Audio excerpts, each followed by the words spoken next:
The unexpected refusal. The Galactic Tribunal station hung in the void like a massive crystal, its surface reflecting the light of distant stars.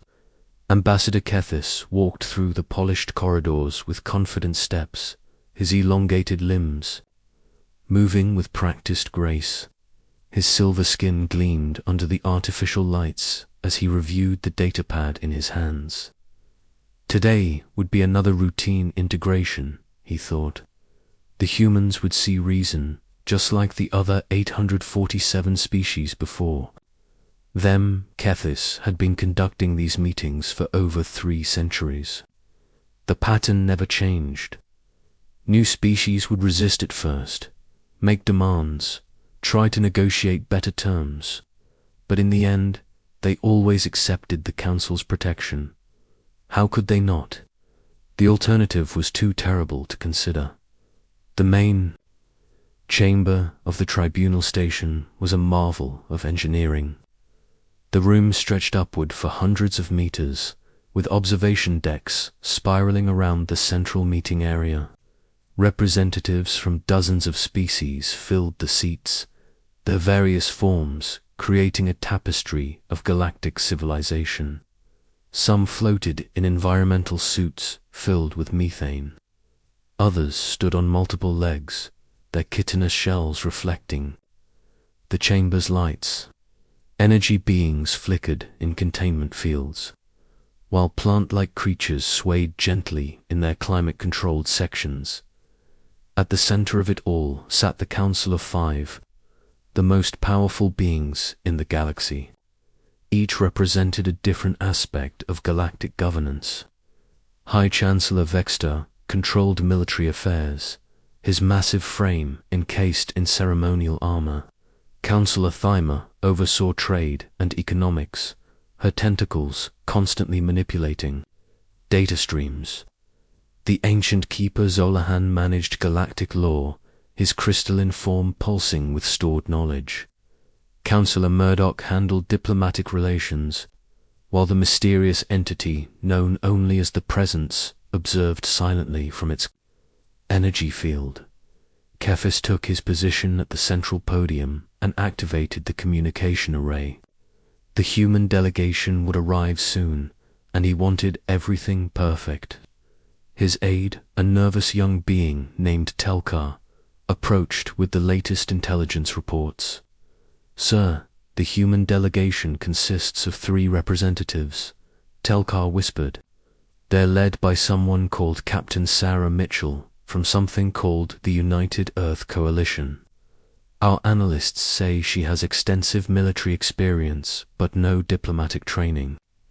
Kethis nodded approvingly. Military minds were often easier to deal with. They understood power structures and chain of command.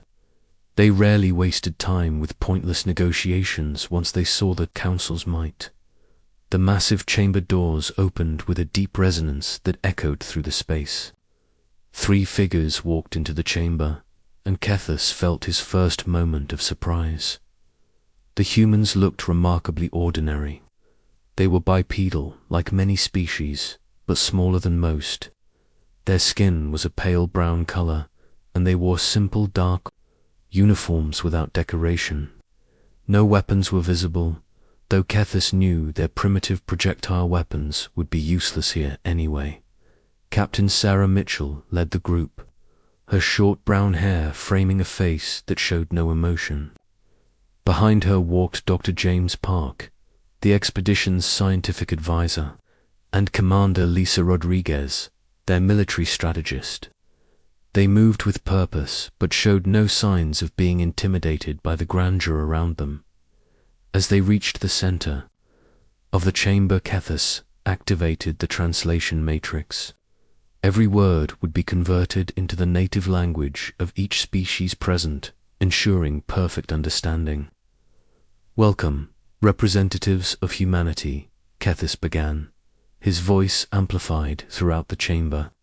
"I am Ambassador Kethis of the Galactic Council. You stand before the governing body of 847 civilized species. We have called you here today to discuss humanity's integration into our galactic community. Captain Mitchell stepped forward slightly. Thank you for the invitation, Ambassador. We appreciate the opportunity to meet with your representatives. Kethis smiled, though he doubted the humans would recognize the expression on his alien features. Politeness was always a good sign. It meant they understood their position. Before we begin, Kethis continued, let me explain the situation clearly. For the past century, humanity has been expanding into space without proper authorization. You have established colonies on 17 worlds, created trade agreements with non-council species, and developed technologies without submitting them for approval. This cannot continue. The chamber fell silent except for the soft humming of life support systems. Kethis let the weight of his words settle before continuing. However, the Council is not unreasonable. We recognize that humanity developed space travel independently and may not have understood galactic protocols. Therefore, we are prepared to offer you the same protection package we have extended to all emerging species. Telkar activated the holographic display, showing the terms of integration. The list appeared in the air above the humans, written in their own language for clarity. The terms are straightforward, Kethis explained. First, all human military assets will be transferred to Council control. Second, each human world will accept a Council governor to ensure proper administration. Third, human population growth will be regulated according to galactic standards. Fourth, all human research and development will be supervised by Council scientists. Fifth, human trade will be conducted exclusively through Council-approved channels. Kethis paused to let the humans absorb the information. These terms had been accepted by hundreds of species before them. They were generous, really. The Council could simply have destroyed humanity and taken their worlds by force. In exchange, he continued, humanity will receive the full protection of the Galactic Council. No enemy will dare attack you.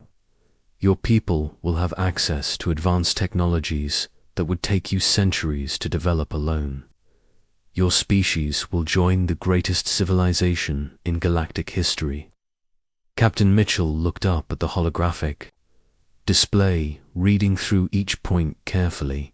Dr. Park whispered something to her, while Commander Rodriguez remained silent.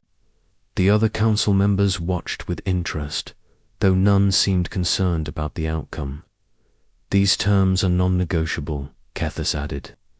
Every species that has joined our community has accepted identical conditions. Those who have refused... He let the sentence hang in the air, the implication clear. High Chancellor Vextar leaned forward in his massive chair. Perhaps the humans need time to consider, he rumbled, his voice like distant thunder. We can give you one standard galactic day to reach a decision. Captain Mitchell shook her head. That won't be necessary, Chancellor. We've already discussed this possibility extensively among our leadership.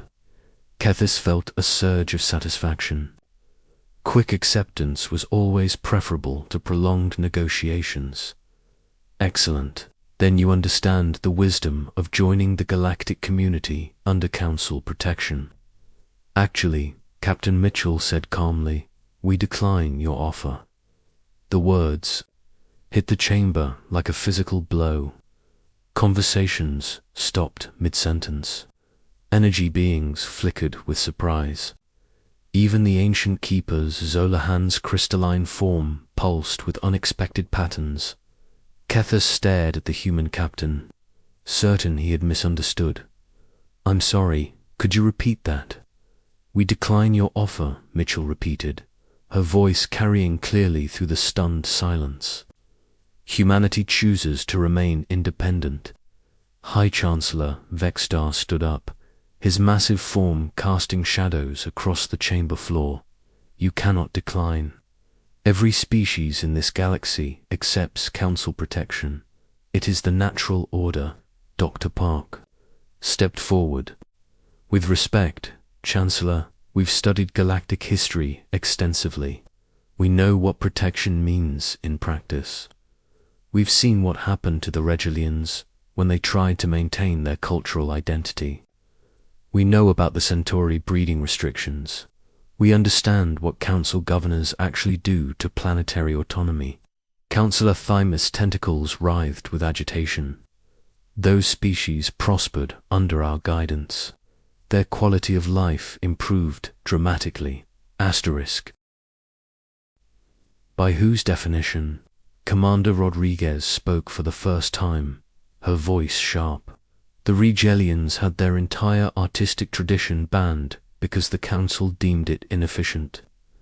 The Centauri haven't been allowed to choose their own leaders for 3 centuries. You call that prospering? The chamber erupted in angry voices. Species representatives shouted in dozens of languages, the translation matrix struggling to keep up. Some demanded immediate military action against the humans. Others called for enhanced interrogation to determine if the humans were acting under some form of mind control. Ambassador Kethis raised his arms for silence, his silver skin flushing with stress hormones. In all his centuries of service, no species had ever simply refused the Council's offer.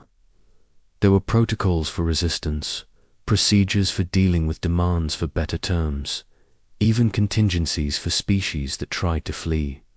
But flat refusal, this was unprecedented.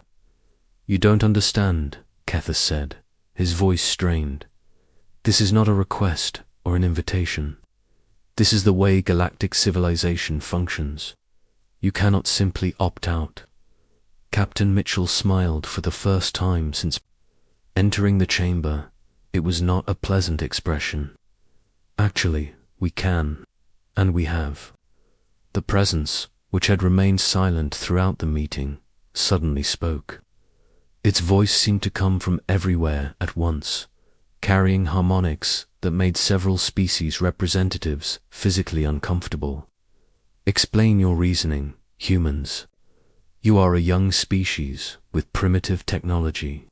You have no significant military force. You possess no strategic resources we cannot obtain elsewhere. Why do you believe you can survive outside Council protection? Dr. Park exchanged glances with his companions before answering. Because we've been preparing for this conversation for 50 years. We knew someday the Council would come calling. We knew what you would offer, and we knew what our answer would be.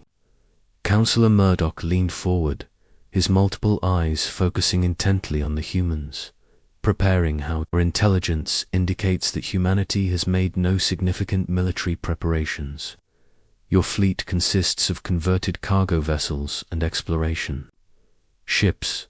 Your intelligence is incomplete, Commander Rodriguez replied. But that's exactly what we wanted you to believe. High Chancellor Vextar's patience finally snapped. Enough of this nonsense. You have heard our terms. You will accept them, or you will face the consequences. Choose now. Captain Mitchell looked round the chamber, meeting the gaze of as many representatives as possible. When she spoke again, her voice carried a note of finality that sent chills through the assembled beings. The United Earth Coalition formally rejects the authority of the Galactic Council over humanity and human space. We will continue to govern ourselves, trade with whomever we choose, and defend our territories as we see fit. Any attempt to enforce your claimed authority over us will be met with appropriate resistance. The chamber exploded into chaos. Some species demanded immediate military action. Others called for economic sanctions. A few even suggested negotiating with the humans, though they were quickly shouted down. Ambassador Kethis tried desperately to regain control of the situation. Captain Mitchell, you cannot be serious. Do you have any idea what you're saying? Do you understand the power arrayed against you? We understand perfectly, Mitchell replied. The question is, do you understand what you're dealing with? Before Kethis could respond, alarms began sounding throughout the station. The massive displays around the chamber lit up with tactical information. Telkar rushed to his superior's side, a datapad clutched in his trembling hands. Sir, he whispered urgently, long-range sensors are detecting massive energy signatures throughout human space. Every human world is showing unprecedented power readings. High Chancellor Vextar activated his personal communication array, connecting directly to the Council's military command. Admiral Calteron, report. The Admiral's voice crackled through the speakers, filled with confusion and disbelief. Chancellor, we're reading impossible energy signatures from human territories. Their power output has increased by several 1,000% in the last hour. We're also detecting weapons, signatures, unlike anything in our databases. Captain Mitchell checked a small device on her wrist. Right on schedule, she murmured to her companions. Kethis stared at the human delegation with growing horror. What have you done? What we had to do, Dr. Park answered calmly. 50 years ago, when our long-range sensors first detected Council ships, we realized this day would come. We've spent half a century preparing for it. The tactical displays updated again, showing new information that sent waves of shock through the chamber. Energy readings from human space were now off the scale. More disturbing still, similar signatures were being detected in several non-Council systems, places that had been considered primitive backwaters. Councillor Thymer's tentacles writhed with barely controlled panic. The energy signatures, they match theoretical models for dimensional manipulation technology. That's impossible. No species develops that capability without Council assistance. Commander Rodriguez smiled grimly. You assumed we were alone out there. You assumed that every advanced species would automatically join your little club. You were wrong on both counts. Asterisk, the human gambit unfolds. The chaos in the chamber reached a fever pitch as more reports flooded in from across the galaxy. High Chancellor Vextar was shouting orders to his military commanders, while Councillor Thymer frantically tried to analyze the incoming data streams. The ancient keeper Zolahan had gone completely silent, his crystalline form pulsing with rapid calculations. Ambassador Kethis felt his world crumbling around him. In 3 centuries of service, he had never encountered anything like this. The humans stood calmly in the center of the storm, seemingly unaffected by the panic they had unleashed. Admiral Kaltara. Vextar barked into his communicator. I want immediate deployment of Battlefleet Omega. Surround human space and prepare for pacification operations. Chancellor, the Admiral's voice carried a note of uncertainty that had never been there before. Fleet Omega is already en route, but we're encountering ... complications. What kind of complications? Sir, we've lost contact with 3 of our forward scout groups. Their last transmissions indicated they were investigating anomalous readings near human territory. That was 4 hours ago. Captain Mitchell checked her wrist device again. Phase 2 is beginning, she announced to her companions. We should probably wrap this up. Kethis grabbed her arm desperately. Captain, please. Whatever you're planning, it's not too late to reconsider. The Council has maintained galactic peace for 10,000 years. Surely we can find a reasonable compromise. Mitchell gently but firmly removed his hand from her arm. Ambassador, with respect, the Council hasn't maintained peace. You've maintained control. There's a significant difference. Dr. Park activated a small holographic projector, filling the air above them with star charts that none of the Council species recognized. For the past 50 years, humanity has been making friends throughout the galaxy. Not conquest, not intimidation, just friendship, trade relationships, cultural exchanges, technological cooperation.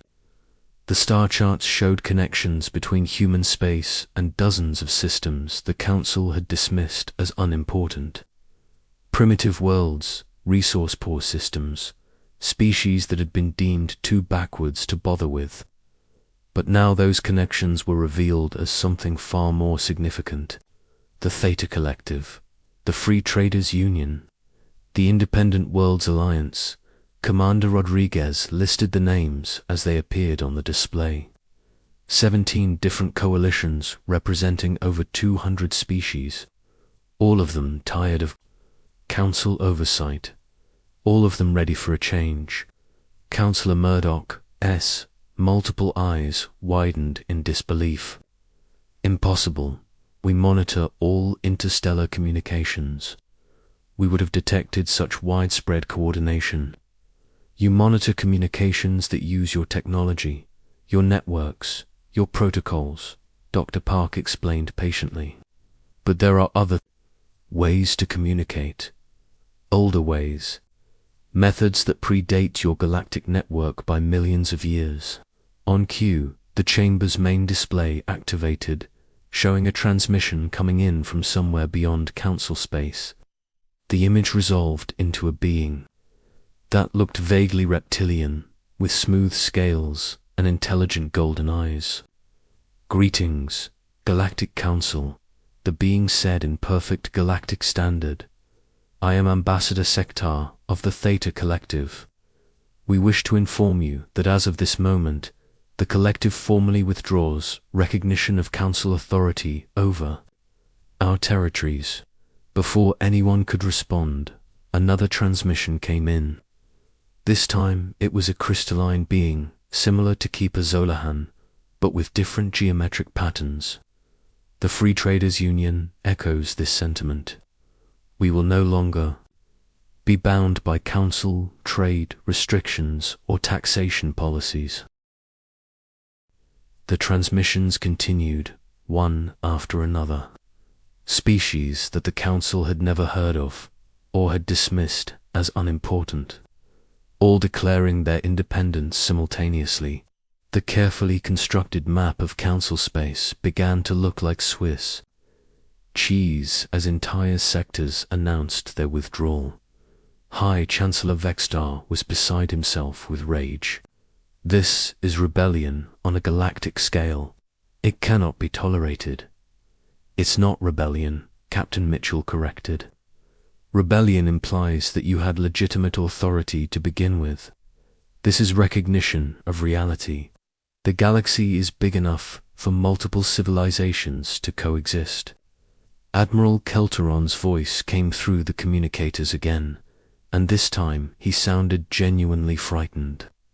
"Chancellor, Battlefleet Omega has encountered the human fleet. Sir, we need to withdraw immediately." "What?" Vextar roared. "Impossible. The human fleet consists of converted cargo ships." "Not anymore, sir. They have vessels using completely unknown technology. We've lost 17 ships already, and we can't even determine how they're being destroyed. The weapons signatures don't match anything in our databases." Captain Mitchell sighed. "Admiral, this is Captain Sarah Mitchell of the Earth Coalition vessel Defiance. We don't want to destroy your ships, but we will defend ourselves. I suggest you withdraw to a safe distance and open communications channels." "How are you intercepting our military communications?" Vextar demanded. "The same way we've been monitoring Council activities for 50 years, Commander Rodriguez replied. "You never bothered to change your encryption methods because you never thought anyone would challenge you. Complacency is a dangerous thing." The presence suddenly spoke again, its harmonic voice cutting through the chaos. Show us your true capabilities, humans. Enough games. Dr. Park nodded to his companions. Very well. Computer, activate demonstration protocol. The chamber's main display changed to show a real-time view of space near the tribunal station. At first, nothing seemed different, but then reality began to bend and twist in impossible ways. Space itself seemed to fold, and suddenly a massive vessel appeared where nothing had been before. The ship was unlike anything any council species had ever seen. It seemed to be made of crystallized light, its hull shifting and flowing like liquid. Mercury, energy cascaded across its surface in patterns that hurt to look at directly. Most impossibly of all, it was enormous, easily 10 times the size of the largest council dreadnought. The UEC Prometheus, Captain Mitchell announced quietly. Our first dimensional fortress, one of 12 currently protecting human space. Gasps echoed throughout the chamber. Several representatives of species known for their bravery actually fled from their observation decks. The energy readings from the mysterious vessel were beyond anything in council experience. Keeper Zolahan finally spoke, his crystalline voice cracking with age and shock. The technology, it operates on principles we abandoned as too dangerous. How did you develop such capabilities? We didn't, Dr. Park admitted. We learned. The galaxy is full of ancient ruins, abandoned technologies, civilizations that fell long before the Council rose to power. While you were busy organizing trade routes and taxation systems, we were studying the deep past. Commander Rodriguez continued the explanation. We found artificial intelligence systems that had been dormant for millions of years. Archaeological sites containing technologies your own scientists dismissed as impossible, and we found something else. The display changed again, showing what appeared to be a massive structure floating in the deep void between galaxies. It was impossibly ancient, its surface covered with symbols that seemed to shift and change even as they watched. The builders, Captain Mitchell said reverently, the species that came before all of us, they left behind more than just ruins. They left behind caretakers, guardians who have been waiting for someone worthy to claim their inheritance. The structure on the display suddenly came alive with light. Sections that had appeared to be simple geometric patterns revealed themselves as massive weapon arrays. The energy readings were so high that several of the chamber's monitoring systems simply shut down to prevent overload. The Guardian network consists of 10,000 stations positioned throughout the galaxy and beyond, Dr. Park explained. For 50 million years, they've been dormant, waiting. When humanity proved we could work peacefully with other species, when we showed we wouldn't use their gifts for conquest or oppression, they awakened. Councillor Thymus' tentacles had gone completely limp with shock. 50 million years. That predates galactic civilization by orders of magnitude. The builders seeded many species throughout the galaxy, Mitchell continued. They guided evolution, provided subtle assistance, hoping that eventually someone would be ready to inherit their legacy.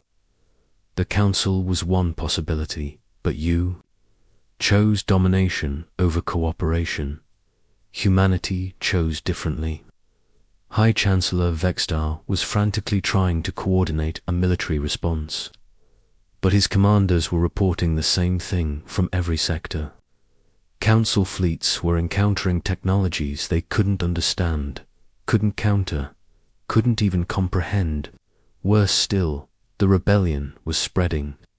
Species that had been loyal council members for centuries were suddenly questioning their allegiance. This is impossible, Vextar muttered. 10,000 years of civilization, and you're telling me it was all ... What? A test. Not a test. The presence corrected, its harmonic voice now sounding hollow and defeated. A disappointment. We knew of the builders, we knew of their legacy, but we believed it was myth, legend. We chose the path of control because it seemed more certain. Ambassador Kethis slumped in his chair, the weight of revelation crushing down on him. What happens now? What happens to the Council, to galactic civilization? Captain Mitchell's expression softened slightly. That's up to you. The Human Coalition, our allies, and the Guardian Network aren't interested in conquest. We're not here to destroy the Council or remake the galaxy in our image. We simply want the right to exist as free beings. The galaxy is changing, Dr. Park added. The old model of centralized control is ending, but that doesn't mean chaos has to follow. There's room for cooperation, for mutual benefit, for real peace instead of enforced submission. Commander Rodriguez stepped forward. We're prepared to establish formal diplomatic relations with any Council species that recognizes our sovereignty. Trade agreements, cultural exchanges, even military cooperation against genuine threats. But it has to be between equals. The chamber fell silent as the implications sank in. For 10,000 years, the Galactic Council had been the supreme authority in the galaxy. Every species had either joined willingly or been forced to comply. The idea of equals, of genuine negotiation rather than diktat, was almost incomprehensible. Counselor, Murdoch was the first to speak. You're proposing to completely restructure galactic civilization.